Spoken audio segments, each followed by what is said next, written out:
Pada malam ini saya pengen ngajak teman-teman untuk tadabbur atau menghayati surat Al-Fatihah. Kenapa penting membahas tadabbur surat Al-Fatihah?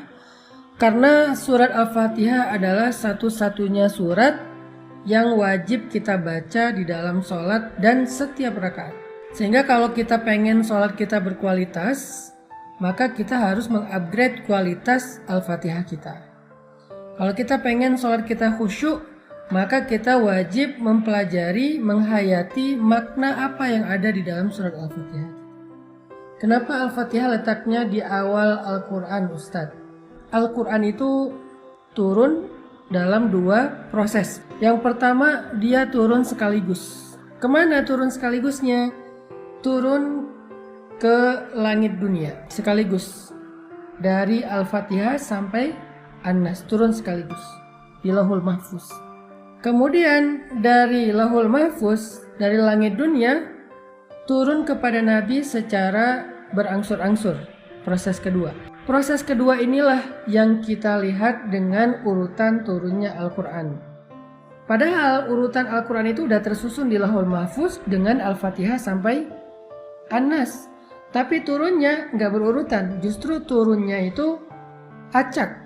Sesuai apa? Sesuai peristiwa yang sedang dialami oleh Nabi dan para sahabat. Pertanyaannya, kenapa Al-Fatihah ditaruh di depan? Jawabannya ada di dalam nama-nama surat Al-Fatihah, yaitu Ummul Kitab atau Ummul Quran. Lalu kenapa dia dinamakan dengan Ummul Quran atau Ummul Kitab? Karena seluruh isi Al-Quran dari mulai Al-Baqarah, Alif Lam Mim sampai An-Nas, Minal Jinnati Wan Nas, seluruh isi Al-Quran itu terangkum, terkandung maknanya di dalam 7 ayat surat Al-Fatihah. Makanya buat teman-teman jangan remeh membaca Al-Fatihah. Jangan sampai kita Al-Fatihah juga belum benar, karena ini syarat sahnya sholat. Karena dia adalah rangkuman seluruh isi Al-Quran. Dan sholat itu menghadap Allah. Gak ada yang lebih baik dalam menghadap Allah daripada membaca Al-Quran. Cuman gak mungkin kita baca 30 juz Al-Quran. Allah maha baik, sehingga Allah ringankan kita baca Al-Fatihah. Karena Allah tahu kalau diwajibkan 30 juz kita gak akan ada yang sholat. Ini baru Al-Fatihah aja banyak yang udah ninggalin sholat. Allah udah meringankan banget agama kita untuk kita. Masa udah didiskon jadi 7 ayat masih diburu-buru? Dari 30 juz 6 ribuan ayat, Allah diskon jadi 7 ayat, sab'ul masani, 7 yang diulang-ulang. Yang keutamaannya seperti membaca 30 juz Al-Quran masih terburu-buru. Ini keterlaluan. Artinya 113 surat yang lain yang ada di dalam Al-Quran itu adalah surat dan ayat yang menjelaskan isi kandungan dari surat Al-Fatihah. Makanya sayang kalau di dalam sholat kita terlalu fast and furious membaca surat Al-Fatihah, itu sayang. Baca yang tenang, cuma 7 ayat kok, daripada disuruh baca 30 juz. Makanya surat Al-Fatihah dinamakan dengan nama Ummul Quran atau Ummul Kitab, ibunya Al-Quran, ibunya kitab.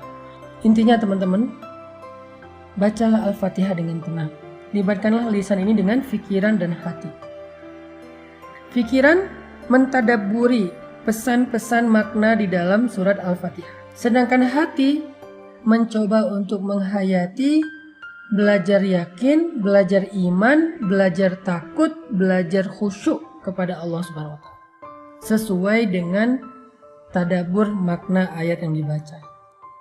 Kalau kita bisa connectingkan antara lisan atau telinga, kalau kita berjamaah mendengarin imam baca, lisan dan telinga dengan fikiran dan hati, maka insya Allah bacaan kita itu sudah disebut dengan haqqut tilawah, bacaan yang sebenar-benarnya. Kalau baru lisan nggak ngerti, maka ini menjadi ibadah, tetapi belum haqqut tilawah.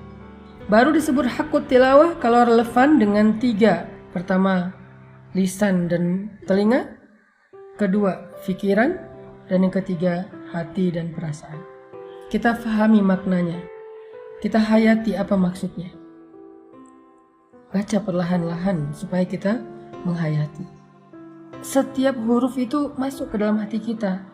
Terangkai satu huruf, dua huruf, satu ayat, dua ayat, satu kata, dua kata, menjadi ayat-ayat yang berkesan di dalam hati. Itulah membaca Al-Quran dengan hati. Sehingga kalau misalnya kita terburu-buru, kita nggak akan sempat merasakannya di dalam hati. Ketika kita membaca Alhamdulillahi Rabbil Alamin, Allah bicara sama kita. Allah bilang, wahai malaikat, lihat hambaku memujiku. Jadi Allah memamerkan atau ngeposting bacaan kita, ini pakai bahasa sosmed ya. Allah ngeposting bacaan kita kepada para malaikat penjaga arsy. Allah pamerkan dan memention nama kita. Hambaku memuji aku, wahai malaikat, lihat. Alhamdulillahi Rabbil Alamin.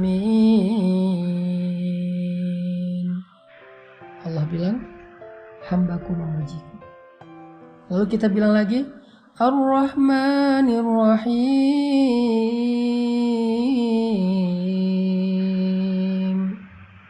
Allah bilang, hambaku menyanjungku. Maliki yaumiddin. Hambaku mengagungkan aku. Iyyaka na'budu wa iyyaka nasta'in.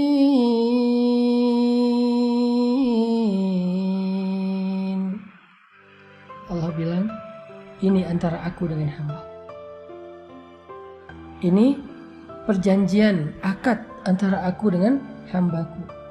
Ketika dia hanya menyembah aku, ketika dia hanya berlindung kepadaku, maka aku akan perkenankan harapan dan keinginannya. Fadhkuruni adzkurkum. Ingat aku akan ingat engkau. Ini antara aku dengan hambaku, semacam perjanjian. Jadi kalimat iyyaka na'budu wa iyyaka nasta'in itu kita kayak lagi jabat tangan, berjanji, berakad dengan Allah, sehingga Allah pun berjanji, komitmen untuk memberikan hak-hak kita sebagai hamba. Ihdinas siratal mustaqim.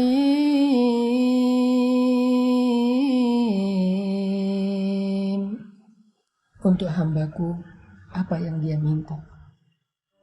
Jadi pas kita meminta, ya Allah beri saya petunjuk untuk hambaku, apa yang dia minta.